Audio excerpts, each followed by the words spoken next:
Hello guys, അപ്പോൾ ഇന്ന് Sunday ആയിരുന്നു. സൺഡേ ആയതുകൊണ്ട് നമ്മൾ നേരെ പള്ളിയിലോട്ട് വിട്ടു. അങ്ങനെ പള്ളിയിൽ വെച്ച് നമ്മൾ കുർബാനയും കൊടുത്ത് നമ്മൾ ബ്രേക്ക്ഫാസ്റ്റ് ഒക്കെ കഴിച്ചു. അങ്ങനെ അതൊക്കെ കഴിഞ്ഞ് നമ്മൾ നേരെ തിരിച്ച് ഹോസ്റ്റലിൽ വന്നത് സൺഡേ ആയതുകൊണ്ട് തന്നെ നമുക്കിന്ന് ഔട്ടിംഗ് ഡേ ആയിരുന്നു. പിന്നെ നമ്മൾ നേരെ ഔട്ടിങ്ങിന് വിട്ടു. അങ്ങനെ ഔട്ടിങ്ങിനൊക്കെ പോയി നമ്മൾ ഫുഡ് കഴിക്കാനായിട്ട് നല്ലൊരു മലയാളി സ്പോട്ട് കൊടുത്തു.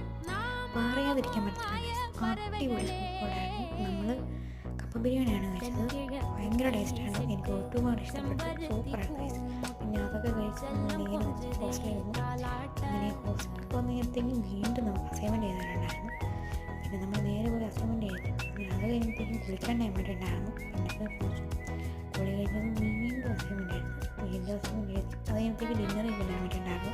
പിന്നെ ഇപ്പോൾ ഡിന്നർ കഴിച്ചു. പിന്നെ അസൈൻമെൻറ്റ് എടുത്തു. അപ്പോൾ ഇത്രയൊക്കെ